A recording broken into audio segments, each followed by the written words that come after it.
Right, हम respective metal को Leach करते हैं. लीच मतलब हम उसे NaCN या KCN से रिएक्ट कर जाते हैं in the presence of air. एक चीज़ रियलाइज़ करना इंपॉर्टेंट है, इसके अंदर presence of air is very important. Air act as, if you see this reaction, जो हमारा यहाँ पे रिएक्शन है, अगर हम इसे देखें तो हमें दिखेगा यहाँ पे जो M plus 8CN negative plus twice H2O plus O2 gives you MCN2 minus plus 4OH negative. आपकी मेटल की स्टेट आप देखेंगे कहाँ आपकी मेटल की स्टेट जो है वो इंक्रीज हो गई है, वो प्लस स्टेट में आ चुका है. It was in zero state, zero oxidation state initially, now it's come to positive oxidation state. We started with O2 which was in zero oxidation state, now it's gone to -2 oxidation state. So O2 is acting as an oxidant, it is oxidizing metal. That is where the role of O2 comes in. Metal is very metals need noble metal, I shall say, or I shall say unreactive metals like Ag and Au are very hesitant towards forming positive state. So O2 plays an important role in that case. Right, now Ag2S plus 4NaCN में क्या होता है, twice AgCN2 minus plus 4Na positive plus S minus 2 बनेगा. आप कहेंगे इसमें तो ज़रूरत नहीं है, इसमें तो O2 की ज़रूरत नहीं है, तो हो ही रहा है, Na आपका नॉर्मल रिएक्शन हो रहा है, आपका कंपाउंड बन रहा है. लेकिन इसमें भी इसकी जो एक कम्प्लेक्स बन रहा है twice AgCN2 minus, इसकी टेंडेंसी होगी वापस Ag की फॉर्म में आने की, because Ag prefers to stay in the native state, और I shall say Ag zero state. So Ag plus is not reduce. So इसके लिए हम क्या करते हैं, यहाँ पे भी O2 का यूज़ होता है. वी लर्न आफ्टरवर्ड्स कि ये how air plays a role in making this reaction irreversible. Right, अब इसमें आपका सिल्वर का कम्प्लेक्स बन गया. अब तो हमने कम्प्लेक्स बना लिया, इससे सॉल्युबल हो गया. वो बाकी जो सारी इम्प्योरिटीज़ होंगी वो इनसॉल्युबल होंगी, तो आपका यहाँ पे कम्प्लेक्स आ गया है जो कि सॉल्युबल है. अब हम क्या करेंगे, हमें कम्प्लेक्स में से मेटल चाहिए. अब हम उसे मोर रिएक्टिव मेटल्स यानी Zn से रिएक्ट करवा देंगे. Zn पीस साइनाइड के साथ कम्प्लेक्स बनाता है, जिससे ZnCN4-2 बन जाएगा और मेटल आपका एक्सट्रैक्ट हो जाएगा. So this is a process basically we are using for the extraction of silver. I should say extraction because concentration होता है, इसकी इलेक्ट्रोलाइटिक रिफाइनिंग भी होती है जिसको हम बाद में पढ़ेंगे. लेकिन मोस्टली यहाँ पे सल्फर की प्योरिफिकेशन काफ़ी हद तक यहीं हो जाती है. राइट, अब हम आते हैं conversion of concentrated ore into its oxide. That is a completely different thing from what we have studied right now. We have studied what we have studied is concentration और ड्रेसिंग ऑफ ओर. हम पहली बार आ रहे हैं conversion of concentrated ore into its oxide में. अब हम बढ़ रहे हैं रिडक्शन की तरफ. हमें क्या हमने मेटल निकाल लिया, तो अब हम ये एनालाइज करते हैं कि हमें ऑक्साइड्स में कन्वर्ट करना क्यों ज़रूरी है. ऑक्साइड्स में इसलिए ज़रूरी है क्योंकि मेटल ऑक्साइड सबसे कंफर्टेबल होते हैं रिड्यूस करने के लिए. सो हम कई प्रोसेसेस यूज़ करते हैं for conversion of concentrated ore into its oxide. The first process that we study is calcination. Metal carbonate को अगर हम हीट करें तो मेटल ऑक्साइड प्लस CO2 में ब्रेक हो जाता है. This is done in limited supply of air so that the oxidation does not take place other. अगर सप्लाई होगा तो मेटल ऑक्साइड दोबारा मेटल रिएक्ट करके O2 के साथ मेटल कार्बोनेट ना बना ले, या फिर मेटल ऑक्साइड नहीं, मतलब रिएक्शन ना हो, इसलिए this is happening in heated limited supply of air. Calcination involves heating in absence of air just below fusion temperature. Fusion temperature के below होना चाहिए, otherwise the metal will melt. Okay, importance. Hydrated ores become anhydrous. Fe2O3.3H2O को अगर heat करो तो वो जो 3H2O water of crystallization कह लीजिए, वाटर ऑफ हाइड्रेशन कह लीजिए, those get removed. Now we come to ALOH whole thrice. इसमें ये डिहाइड्रेशन भी करा रहा है. Al2O3 plus thrice H2. Water is lost from the molecule. A product found by calcination or porous. What exactly is porous? Porous आप कह सकते हैं इसके अंदर बहुत सारे छेद होंगे या सरफेस एरिया इंक्रीज हो जाएगा. पोरस एग्जैक्टली वही कहेंगे, उसके अंदर छेद होंगे, तो इससे आपका सरफेस एरिया इंक्रीज हो रहा है, तो मेटल को रिएक्ट करने के लिए ज़्यादा सरफेस मिलेगा, मेटल ऑक्साइड को रिएक्ट करने के लिए ज़्यादा सरफेस मिलेगा. Okay, so now we study the second process which can be used for converting an ore into concentrated ore into metal oxide which can be reduced further. So इसमें हम mainly ये sulphides करते हैं. Earlier हमने calcination में देखा था mainly carbonates होते हैं उसके अंदर, जो हम कैल्सिनेट करके मेटल ऑक्साइड में कन्वर्ट करते हैं. मेटल सल्फाइड की बात करें तो अगर हम उसे एक्सेस ऑफ एयर में हीट करेंगे तो इससे मेटल ऑक्साइड प्लस SO2 बन जाएगा. इसकी इंपॉर्टेंस, एक प्रोमिनेंट इंपॉर्टेंस ये है कि अगर इसमें एक्सेस ऑफ एयर है इसलिए मेटल की ऑक्सीडाइज होने के चांसेस हैं. तो मेटल जो बनते हैं, ऑक्साइड जो बनते हैं, वो हाई ऑक्सीडेशन स्टेट में बनते हैं. जिनकी वेरिएबल ऑक्सीडेशन स्टेट्स होती है वो अपनी हाईएस्ट ऑक्सीडेशन स्टेट में बनता है.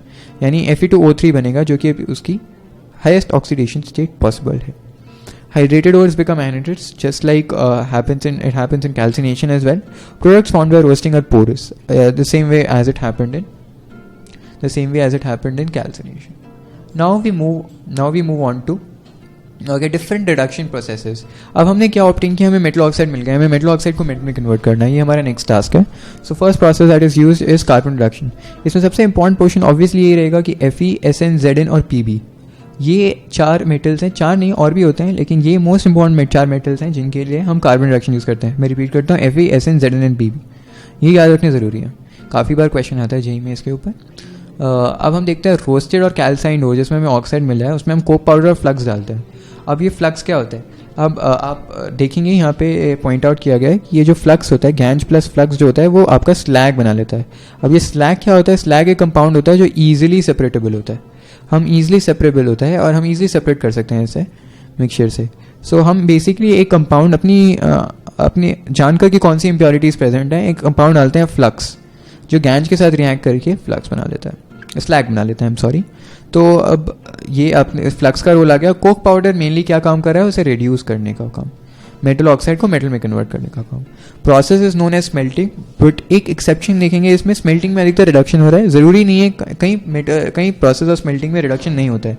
हम बाद में कॉपर पढ़ेंगे तो हमें दिखेगा कि स्मेल्टिंग में रिडक्शन नहीं हो रहा है. So mass should be porous, ये हमने इंश्योर किया था कैल्सिनेशन और रोस्टिंग के थ्रू. That is why calcination and roasting play an important role. Apart from reducing it to oxides, they also make it porous, which is required. Large surface area for reduction is required because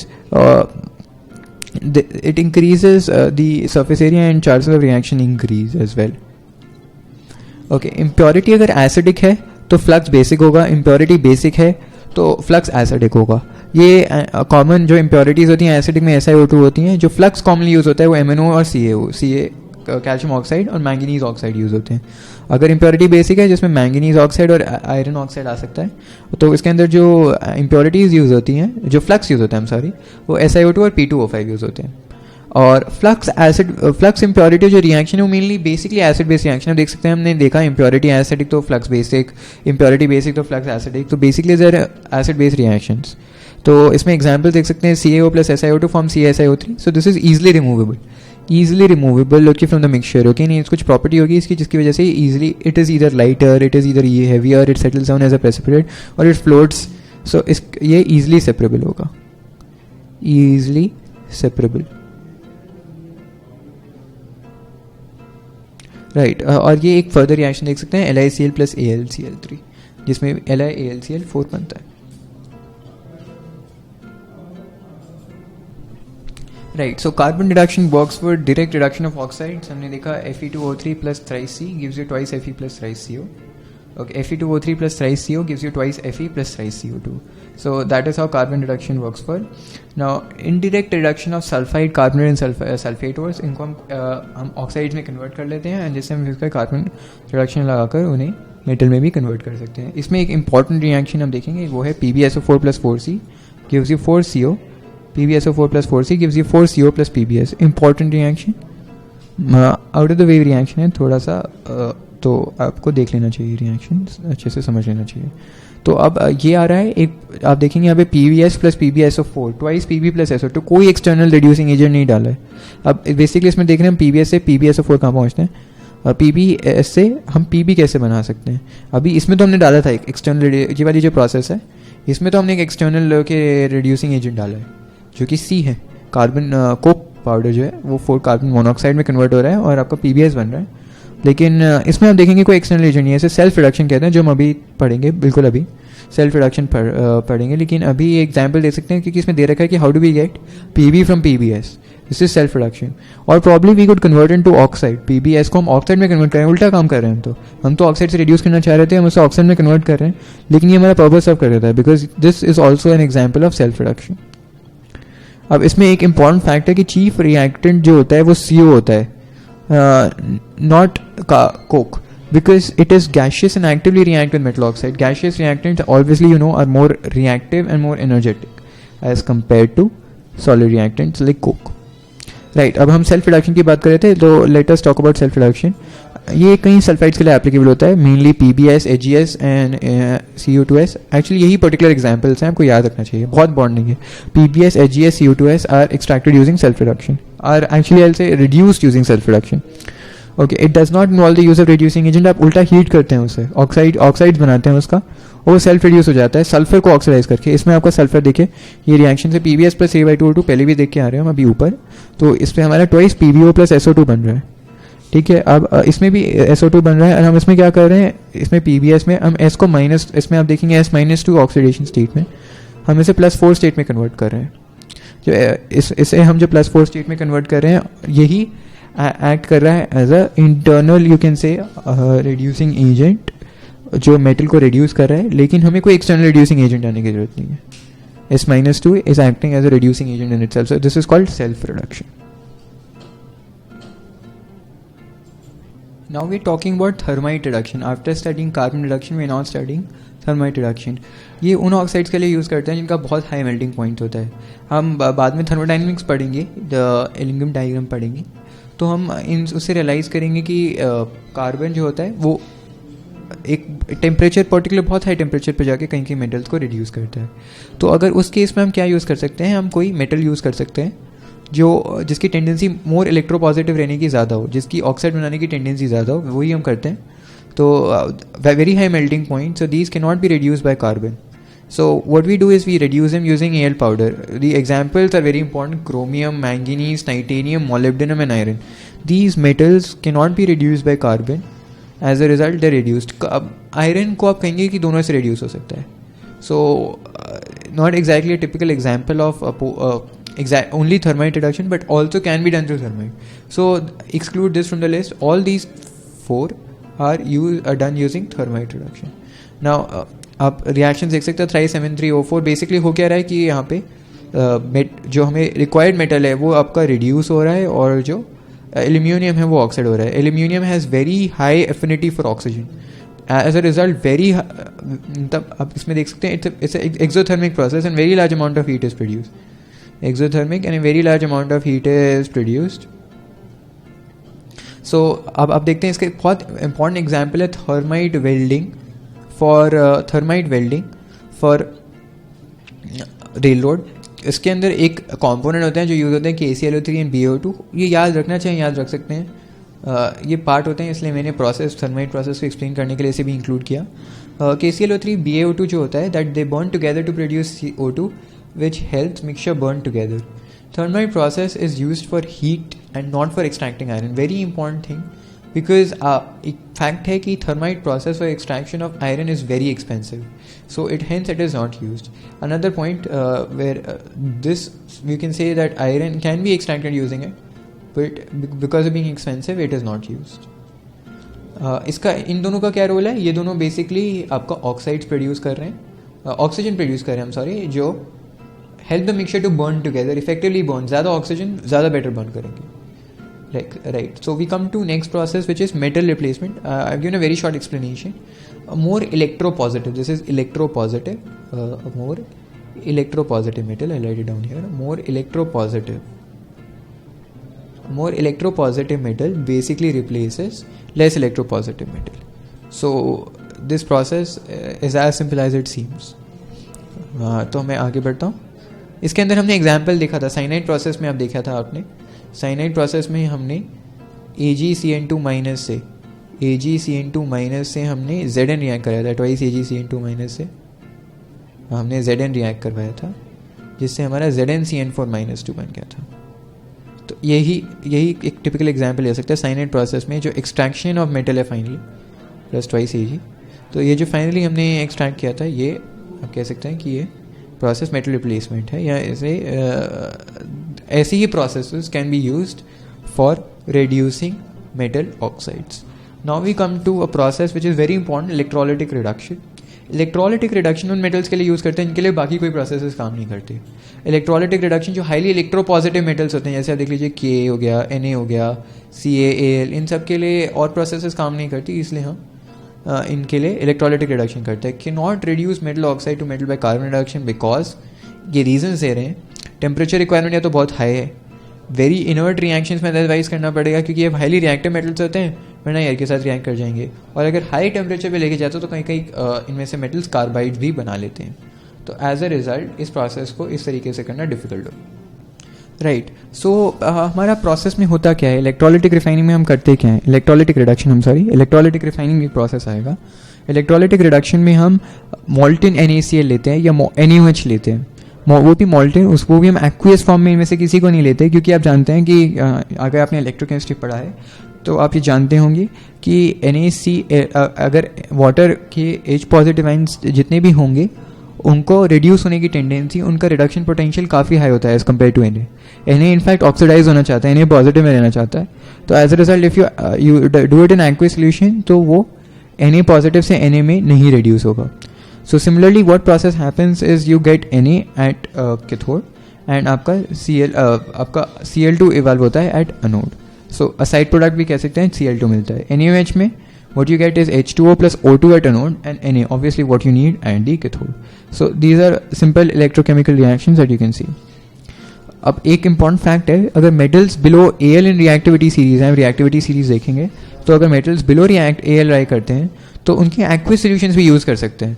ये तो जो हमने Na पढ़ा, Na हो गया, K हो गया, Mg हो गया, मैग्नीशियम, कैल्शियम हो गया, बहुत रिएक्टिव मेटल्स हैं, तो इनके लिए हम एक्वियस सॉल्यूशन यूज़ कर सकते हैं। लेकिन कम आपके Al के जो बिलो मेटल्स हैं उनके लिए हम यूज़ कर सकते हैं, क्योंकि वो इतने रिएक्टिव नहीं होते हैं। एंड मोर ओवर हमें उसके लिए भी क्या करना पड़ता है, जो कैथोड बनाते हैं उन्हीं मेटल का बनाते हैं, जिससे उनकी रिड्यूस होने की टेंडेंसी वहाँ पर बढ़ जाती है। तो जिससे हम अवॉइड कर पाते हैं कि वाटर के जो हाइड्रोजन पॉजिटिव आयंस हैं वो H2 गैस के फॉर्म में रिलीज ना हो। So now we study another process which is called thermal decomposition. Not exactly a process, ये उनके लिए यूज़ होता है जो मेटल ऑक्साइड्स हाईली अनस्टेबल होते हैं, वो मेटल हीट करने पे मेटल और ऑक्सीजन में ब्रेक हो जाते हैं। जैसे आप AgO ले लीजिए, Ag प्लस हाफ O2 में ब्रेक हो जाता है, Ag2 twice Ag plus half O2 में। अब देख सकते हैं इसमें जो दोनों मेटल्स हैं वो highly highly unreactive, native state, low in the reactivity series वाले मेटल्स हैं। मैंने पहले भी कहा था Ag प्रेफर करता है हायर ऑक्सीडेशन स्टेट में नहीं रहना, वो अपनी नेटिव स्टेट में यानी ग्राउंड स्टेट में रहना है, ग्राउंड स्टेट नहीं कहूँगा उसे, जीरो स्टेट या फिर अनचार्ज स्टेट में रहना चाहता है। Same applies for Ag as well. So this is a process which can be use only for these kind of metals. Right, now we've come to the last step of the process to extract metal from its ores, that is the refining of metals. अब हम देखते हैं metals जो obtain होते हैं reduction से, अब तो मेटल आ गए हमारे पास, लेकिन वो बिल्कुल प्योर नहीं होते हैं, उनमें कई अमाउंट ऑफ इम्प्योरिटीज़ रह जाती है, या तो ऑक्साइड्स रह जाएंगी या फिर कुछ इम्प्योरिटीज़ रह जाएंगी जो दूसरे मेटल्स की भी कंपोज कर सकती हैं। तो हम उन्हें रिमूव करने के लिए कई प्रोसेसेस यूज़ करते हैं जिनको हम अभी स्टडी करेंगे। सबसे पहले जो प्रोसेस हम स्टडी करेंगे that is thermal refining. Thermal refining में बहुत सारी कैटेगरीज आती हैं। थर्मल रिफाइनिंग में हम पोलिंग से स्टार्ट करते हैं। पोलिंग अब से इसमें सबसे इंपॉर्टेंट फैक्ट हमेशा यही रहेगा कि किस किस मेटल्स के लिए यूज़ हो सकता है। Polling mainly SN and Cu के लिए यूज़ होता है, यानी टिन एंड कॉपर के लिए। क्रूड मेटल को हम मेल्ट करते हैं, जो मेटल मिला है हमें उसे क्रूड मेटल कहेंगे क्योंकि इम्प्योर है अभी, और इसके थ्रू हम एयर ब्लास्ट करते हैं। तो after air is blown, metal is stirred with a raw wooden pole and its burn condition is stirred with a raw wooden pole. Okay, actually दोबारा लिखा गया, burn condition is it is stirred with a raw wooden pole and produces sufficient amount of CnCO to reduce the metallic oxide. अच्छा, इसमें हम क्या कर रहे हैं, हम उल्टा काम कर रहे हैं। पहले हम एयर ब्लास्ट कर रहे हैं उसके थ्रू ताकि वो ऑक्साइड में कन्वर्ट हो जाए, फिर हम उसके थ्रू एक वुडन पोल पास कर रहे हैं जो C और C को सफिशिएंट अमाउंट में प्रोड्यूस कर रहा है, जिससे metal oxide formed and yield refined metal. इससे जो बचे हुए मेटल ऑक्साइड होंगे जो प्रॉपर्ली रिड्यूस नहीं भी हुआ होगा वो भी प्योर मेटल में कन्वर्ट हो जाएंगे, और जिसको हमने एयर ब्लास्ट करके, एयर पास करके मेटल ऑक्साइड में कन्वर्ट किया वो भी हो जाएंगे। और कुक पाउडर लेयर को टॉप पे मेंटेन किया जाता है ताकि मेटल दोबारा ऑक्सीडाइज ना हो जाए। Okay, now we talk about fractional distillation. Fractional distillation में हम क्या करते हैं, एक पर्टिकुलर एग्जाम्पल दिया हुआ है फ्रैक्शनल डिस्टिलेशन में। बेसिकली उनके लिए होता है जिन मेटल्स का मेल्टिंग पॉइंट बहुत वेरी करता है। तो हम इसमें क्या करेंगे, हम हीट करते हैं मिक्सचर को, तो मेटल वेपराइज हो जाता है। या तो इधर वाला मेटल होना चाहिए जो हमें चाहिए, या वाला मेटल जो एक इम्प्योरिटी की फॉर्म में है। तो हम एग्जाम्पल देते हैं जिसमें अगर हम कैडमियम, आयरन, लेड को जिंक से सेपरेट कर सकते हैं, तो कैडमियम का बॉइलिंग पॉइंट सबसे कम होता है, वो सेपरेट हो जाएगा। नहीं, इसमें इंपॉर्टेंट चीज़ ये भी है कि उनका मेल्टिंग पॉइंट सिग्निफिकेंटली डिफर करना चाहिए आपस में, मतलब काफ़ी डिफरेंस होना चाहिए मेल्टिंग पॉइंट में। अगर सपोज मान लीजिए कैडमियम का 767 है और जिंक का 780 होता तो बहुत डिफिकल्ट हो जाता, दोनों की दोनों ऑलमोस्ट इकट्ठे ही एवापोरेट होने या फिर बॉयल होने शुरू हो जाते। तो ऐसा नहीं होना चाहिए। तो बॉइलिंग पॉइंट सुना सिग्निफिकेंटली डिफरेंट होना चाहिए। बॉइलिंग पॉइंट ऑफ Zn 920 है तो वो काफ़ी बार बार सेपरेट हो जाता है, और इम्प्योरिटीज़ ऑफ Fe और P भी रह जाती हैं। Now another process of thermal refining basically using heat is liquefaction. इसमें क्या होता है, जो उनके लो मेल्टिंग पॉइंट्स होते हैं ना मेटल, उनका हम एक्सट्रैक्शन ऐसे करते हैं. इसमें अगेन इंपॉर्टेंट एग्जांपल्स रहेंगे. एग्जांपल्स यानी SN/PV/BI और जिनके लो मेल्टिंग पॉइंट्स होते हैं एज कम्पेयर टू इम्प्योरिटी. अब block of crude metal sloping furnace पे रख देते हैं. हम एक स्लोपिंग फर्नेस रखते हैं, ये ब्लॉक ऑफ क्रूड मेटल होता है और इसकी इम्प्योरिटीज़ होती हैं इस यहाँ पे. तो अब क्या होगा, अब जब हीट करेंगे तो मेटल तो मेल्ट होकर यहाँ आ जाएगा. इम्प्योरिटीज़ का मेल्टिंग पॉइंट हाई है तो वो उस समय मेल्ट नहीं होगी और वो ऊपर एक्यूमुलेट होती रह जाएंगे. तो impurities are left behind. This is a process which is used. So now we move on to the other next process which is zone refining. Zone refining में होता क्या है, इसमें हमें हाई लेवल ऑफ प्योरिटी चाहिए होती है. मैं जोन रिफाइनिंग और डिटेल में एक्सप्लेन करूँगा, लेकिन जोन रिफाइनिंग बेसिकली होता क्या है, जिसमें सिलिकॉन, जर्मेनियम, गैलियम के लिए मेनली यूज़ होता है. Require high level of purity.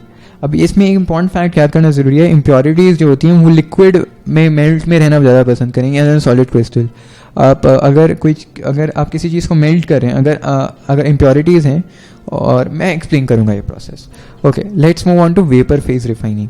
Vapour phase refining एक इंपॉर्टेंट प्रोसेस है. इसमें हम क्या करते हैं, हम मेटल को किसी से रिएक्ट करवाते हैं जो एक इंटरमीडिएट कंपाउंड बना देता है.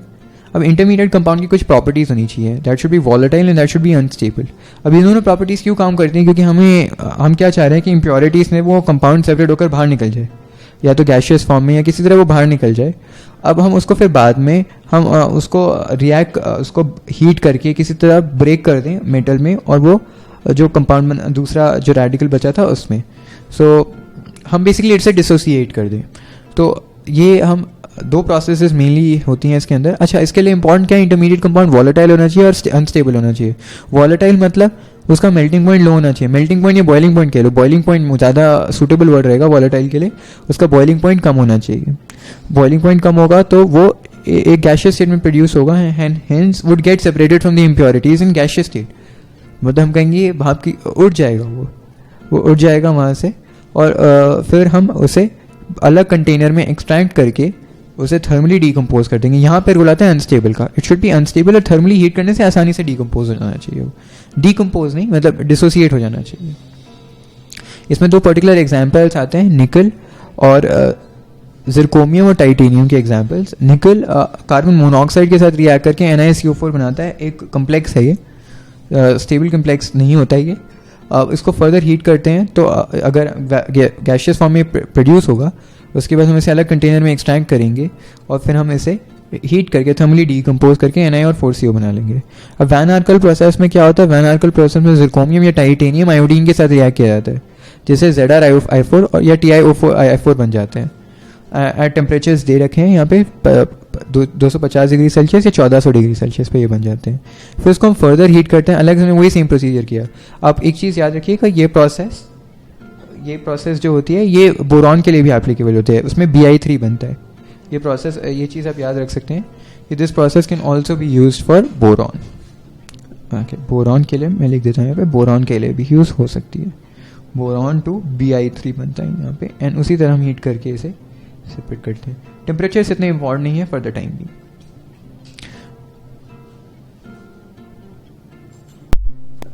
राइट, सो ये हमने जो जोन रिफाइनिंग प्रोसेस कहा था, इसमें क्या होता है कि हम एक हीटर पास करते हैं एक आइसोलेटेड कंटेनर में along the metal rod, impure metal rod. तो अब क्या होगा कि जो हम जैसे जैसे हीटर मूव करेंगे तो जो राइट साइड की इम्प्योरिटीज़ हैं, जो राइट साइड की इम्प्योरिटीज़ नहीं, जो राइट साइड में मेटल है, हम लेफ्ट टू राइट मूव कर रहे हैं अगर हीटर को, तो राइट साइड पे टेम्परेचर ज़्यादा होगा, वो मेल्टेड स्टेट में पाया जाएगा.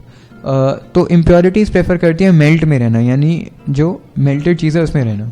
तो as a result impurities right side में मूव कर जाएंगी. तो इवेंचुअली क्या होगा, इवेंचुअली आप देखेंगे तो यहाँ क्या हो जाएगा कि राइट साइड पे फाइनली जाके राइट साइड पे इम्प्योरिटीज़ अक्यूमुलेट होनी शुरू हो जाएंगी. आपकी सारी इम्प्योरिटीज़ यहाँ जाके अक्यूमुलेट हो जाएंगी राइट साइड पे, और प्योर मेटल आपको मिल जाएगा. और यहाँ पे आप फिर इसको देखिए कि कहाँ से आपकी इम्प्योरिटी सेट हो रही है, यहाँ से आप काट देते हैं उसे. सो ये मॉल्टन जोन होता है. This is basically the principle behind vapour phase zone refining. अभी तक हमने थर्मल रिफाइनिंग देखा था. अब हम एक इम्पॉर्टेंट प्रोसेस देखते हैं जो है इलेक्ट्रो रिफाइनिंग. हमने इलेक्ट्रोलिटिकली रिड्यूस किया था मेटल को, जिसमें हम इलेक्ट्रिक करंट पास करते हैं and metal gets deposited cathode. इसमें क्या करेंगे इसमें हम कैथोड एक thin strip of pure metal लेंगे, तो और एनोड में हम एक large slab of impure metal लेंगे। तो अब क्या होगा, आपका जो रिएक्शन होगा, ये पहले एक चीज़ इंपॉर्टेंट जो देख लेते हैं, मेटल्स किन किन के लिए यूज़ होता है। ये मेटल्स जैसे आपके copper, zinc, tin, silver, gold, निकल, लेड, एल्यूमिनियम, इन सब के लिए इलेक्ट्रो रिफाइनिंग यूज़ किया जाता है। ये सब आपको ये याद रखना चाहिए कि ये सब इन प्रोसेस से होते हैं या नहीं होते हैं। That is very important for JEE purpose. Okay, so thin strip of pure metal use करते हैं। जो आपका रिएक्शन एट कैथोड हो रहा है वो क्या हो रहा है, जो मेटल है वो रिड्यूस होके कैथोड में मेटल, जो मेटल रेडिकल है वो रिड्यूस होके मेटल में कन्वर्ट हो रहा है, प्योर मेटल स्टेट में। एंड एनोड में जो आपका इम्प्योर मेटल है, एनोड पे इम्प्योर मेटल है, वो सोल्यूशन के अंदर जा रहा है। यहाँ पे जो इलेक्ट्रोलाइट होता है वो भी एक सॉल्ट होता है मेटल का ही। तो क्या होता है, eventually composition of electrolyte change नहीं होता, जितना मेटल आपका सोल्यूशन से निकल कर ये जो M+N जो फर्स्ट रिएक्शन देख रहे हैं एट कैथोड, जो फर्स्ट रिएक्शन आप कैथोड पे देख रहे हैं, इसमें हो क्या रहा है, जो सोल्यूशन के अंदर जो मेटल आयंस हैं, मेटल आयंस कह लीजिए, मेटल रेडिकल्स कह लीजिए, वो इलेक्ट्रॉन्स गेन करके, बिकॉज हम इलेक्ट्रिक करंट पास कर रहे हैं, इलेक्ट्रॉन्स गेन करके मेटल बना रहे हैं। और उतना ही अमाउंट आपका एनोड इम्प्योर मेटल का अमाउंट आपका डिसोसिएट नहीं कहूँगा, आयनाइज हो रहा है यहाँ पे, एन इलेक्ट्रॉन्स रिलीज करके M+N में सोल्यूशन, तो कॉम्पोजिशन सेम रहती है। तो हम यहाँ पे एक चीज़ बात करते हैं कि जो इसके अंदर जो सॉल्ट पार्ट होता है वो ऐसा होना चाहिए, जो एनाइनिक रेडिकल होता है, anionic part of electrolyte has to be such, okay, and has to be chosen in such a way that this reaction does not take place. Which reaction does not take place? कि x minus n half x2 plus n electron ना release कर दे। अब anode हमारा ये reaction होना बहुत important है, क्योंकि इसमें ही हमारा इम्प्योर मेटल है जो सोल्यूशन के अंदर जा रहा है। अगर ये नहीं होगा तो ये रिएक्शन कॉरस्पॉन्डिंगली आपका इफेक्ट होगा, ये रिएक्शन कॉरस्पॉन्डिंगली इफेक्ट होगा। सो हम ये वाली प्रोसेस नहीं करवाना चाहते हैं, इसलिए हमें ऐसा चूज़ करना चाहिए जिसकी ऑक्सीडाइज होने की टेंडेंसी बहुत कम हो। इसमें हम -n से 0 स्टेट में जा रहे हैं, ऑक्सीडाइज होने की टेंडेंसी कम होनी चाहिए। अब यहाँ पे कई मेटल्स और भी पाए जाते हैं एज एन इम्प्योरिटी, अब जिनका refined are separate potential. Metallic impurities having lower oxidation potential than that of metal are to be refined and separated in the form of anode mud or bottom. Concentration of metal ion electrolyte is unchanged, मैं पहले ही बोल चुका हूँ। और potential वाली बात आप समझेंगे कि जिनका ऑक्सीडेशन पोटेंशियल लोअर है वो एनोड मड की फॉर्म में सेटल हो जाते हैं एट बॉटम। जैसे फॉर एग्जांपल अगर हम कॉपर की बात करें, कॉपर में आपका सिल्वर और गोल्ड तक पाए जाते हैं as anode mud, Ag and Au as anode mud. Copper extraction, copper electrolytic extraction as anode mud.